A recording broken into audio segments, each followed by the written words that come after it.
All right, let's get into it. If you're a vibecoder, you know exactly what I'm talking about. You're deep in the zone, that perfect flow state, just tab completing your way to glory with your AI assistant. You are shipping features at the speed of light. It feels, well, it feels like pure magic.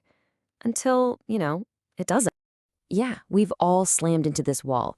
One minute you're working with a genius copilot, and the next, it's hallucinating code that doesn't even exist, completely forgetting instructions you gave it like 5 minutes ago. The whole vibe just shatters, and it is so frustrating, especially when you're in the middle of something complex.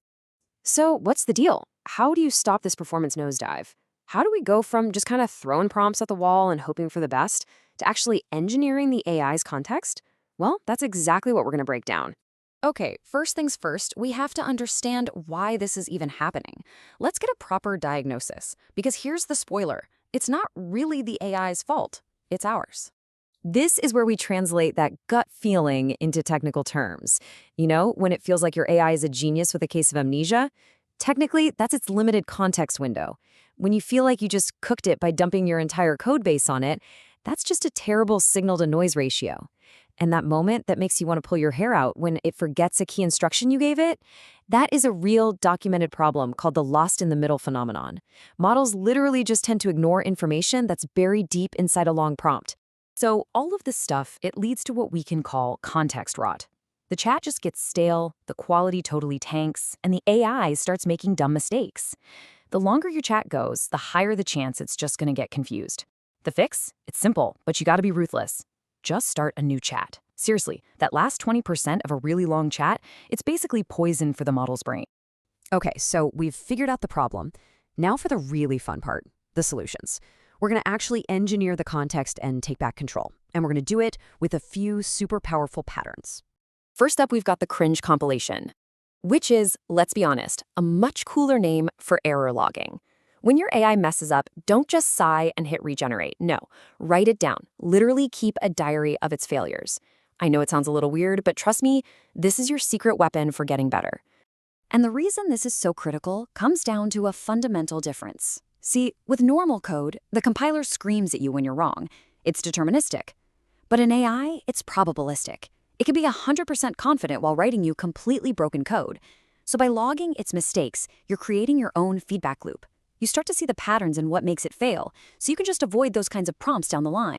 All right, next pattern, /commands. I want you to think about this like you're playing a video game. Instead of mashing some super complex button combo every single time you want to do a special move, you just bind that whole thing to one key, right? We're going to do that, but for our prompts. Here's how it works. You spend time crafting the perfect, most amazing, highly optimized prompt template, and you save it. Then you create a shortcut for it, something like /commit or /test. So now, instead of typing out a massive instruction set, you just type /commit, give it the files, and boom! The AI instantly executes your God-tier prompt. You get consistent, high-quality results every single time. It's an absolute game changer for your workflow. Okay, pattern number 3 is all about delegation. You got to stop making your main AI do all the heavy lifting. Instead, you need to assemble a squad. So if you have a really specific, messy task, like, say, refactoring a giant file, you send in a minion, a sub-agent to do the dirty work for you. The benefits here are just huge. This creates what's known as an agentic workflow. It keeps your main chat window totally pristine, which is amazing for what we can call context hygiene. The sub-agent goes off, does its one job, and brings back only the final, clean, perfect code. This is without a doubt one of the best ways to prevent that context rot we were just talking about. And finally, we absolutely need some safety rails. Because let's be real, the AI is a bit of a chaotic artist. It's brilliant, sure, but you can't just let it run wild in your project. I mean, you wouldn't let it anywhere near the delete production database button, would you? So we have to build some hooks to keep it in line. So how do we build these rails? Well, 2 fantastic methods are linting and sandboxing. First, you force the AI to check its own homework by running its code through linters and static analysis tools. Second, and this is crucial, you use sandboxing.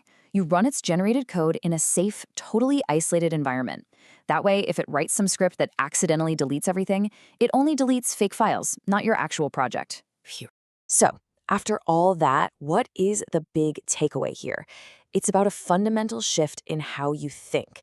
We have to stop treating the AI like it's some kind of magic and start treating it like the powerful machine that it is, a machine that we are in control of.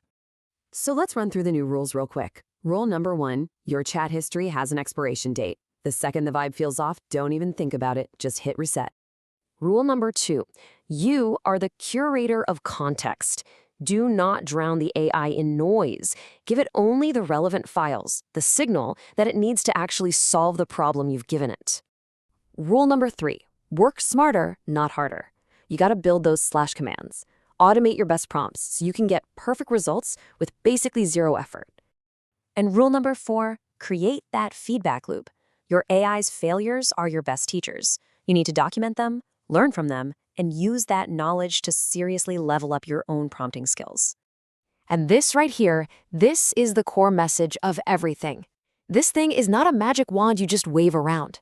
It is a high-performance engine. And like any high-performance engine, it needs a skilled operator who knows how to tune it, how to maintain it, and how to push it to its absolute limits. So that really just leaves one last question. You have the tools, you have the patterns, you have the mindset. You're the one behind the wheel of this incredible machine. So how are you going to tune your engine?